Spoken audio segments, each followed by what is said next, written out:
Hey everyone, welcome to the channel आज साकेत वर्मा। सो ESC 2022 का notification आने के बाद एक स्टूडेंट का मुझे मैसेज आया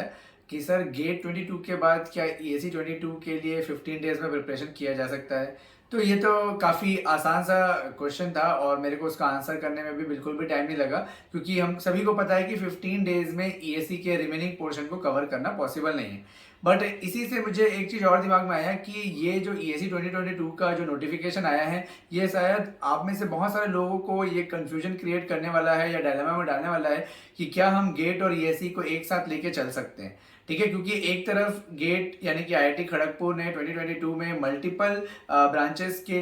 लिए आप पेपर दे सकते हो ऐसा अलाउ किया, और दूसरी तरफ अब आपके पास ईएससी 22 का भी ऑप्शन आ गया है। तो अब दो अलग अलग एग्जाम और एक एग्जाम में मल्टीपल सब्जेक्ट्स, तो ये सारी चीज़ों को एक साथ कैरी करके चलना है। और गेट का एग्जामिनेशन का फॉर्म अभी बस ओपन होने वाला है इस मंथ, है ना। तो मतलब आपको ये ध्यान में देना पड़ेगा कि कब आपको कौन सा पेपर देना है ना, और क्या आपको मल्टीपल ब्रांचेस में गेट का एग्जामिनेशन देना है। तो इस पे मेरा जो ओपिनियन है यार, देखो कि एक तो पहला चीज़ मेरा ये था कि ईएससी के लिए जो एक्स्ट्रा सब्जेक्ट्स को पढ़ना है और नॉन टेक्निकल पार्ट को पढ़ना है, ये इस ड्यूरेशन में पॉसिबल नहीं है, क्योंकि गेट एग्जामिनेशन अपने आप में एक डिफरेंट एग्जाम है जो आपके लिए न्यूमेरिकल एबिलिटी को चेक करता है, आपके बेसिक कॉन्सेप्ट्स को चेक करता है, एक आपके थॉट प्रोसेस को चेक करता है। जहाँ पे on the other hand ESC जो है वो काफ़ी कन्वेंशनल क्वेश्चंस आते हैं, थ्योरेटिकल बेस्ड क्वेश्चन आते हैं, उसका जो एग्जाम को क्रैक करने के लिए जो अप्रोच है वो थोड़ा सा डिफरेंट हो सकता है। ठीक है, तो इसीलिए ये दोनों चीज़ को बैलेंस करके चलना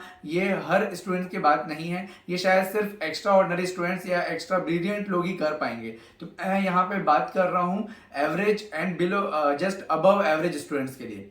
जो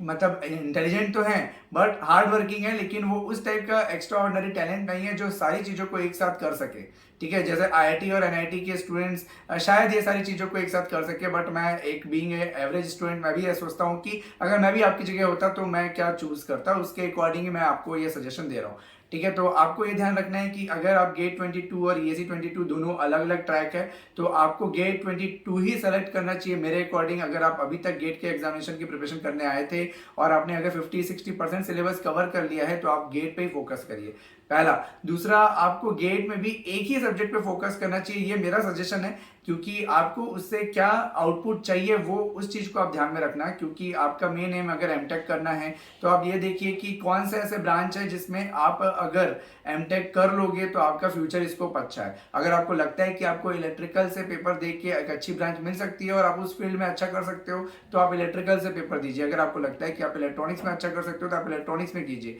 ठीक है, क्योंकि अगर आप इलेक्ट्रिकल से पेपर देने जाओगे तो अगेन आपको मशीन पढ़ना पड़ेगा, पावर इलेक्ट्रॉनिक्स पढ़ना पड़ेगा, ये सारी चीज़ें पढ़नी पड़ेगी। अगर आप इंस्ट्रूमेंटेशन में जाओगे तो अगेन आपको मशीन पढ़ना पड़ेगा और इंस्ट्रूमेंटेशन के कोर सब्जेक्ट्स आपको पढ़ने पड़ेंगे। तो ये एक्स्ट्रा सब्जेक्ट्स पढ़ना है, या आपको ईएससी के एक्स्ट्रा सब्जेक्ट्स पढ़ने में ज़्यादा इंटरेस्ट है, और अगर आप ईएससी में जाते हो तो आपको नॉन टेक भी पढ़ना है, तो बहुत सारा कन्फ्यूजन है। तो मेरा ये सजेशन है कि बिल्कुल एक ही जगह स्टिक रहो और गेट अपने उसी ब्रांच से दो जो आपका बीटेक का ब्रांच है, और बिल्कुल उसी पे लग के तैयारी करो, क्योंकि ये सारी चीज़ें और इस डायलेमा के चक्कर में आप कंपटीशन से बाहर हो सकते हो। बेटर है कि आप कोई कंफ्यूजन ना पालो और अब एक चीज़ में स्टिक रहोगे ना, तो आप बहुत बेटर परफॉर्म कर पाओगे और बाकी लोगों से आप हट के परफॉर्म कर पाओगे, क्योंकि बाकी लोग इसी कंफ्यूजन में दो फॉर्म भरेंगे, अपने पैसे वेस्ट भी करेंगे, ईएससी भी फिलअप करेंगे, है ना। उसके लिए भी एक टेंशन रहेगा मन में कि नॉन टेक पढ़ना है, तो कभी भी उनको कुछ लगेगा तो वो नॉन टेक स्टडी करने लग जाएंगे, तो वो एक चीज़ पे फोकस नहीं कर पाएंगे, ना ही वो गेट के लिए अच्छे प्रिपेयर कर पाएंगे, ना ही वो ईएससी के लिए अच्छी प्रिपरेशन कर पाएंगे।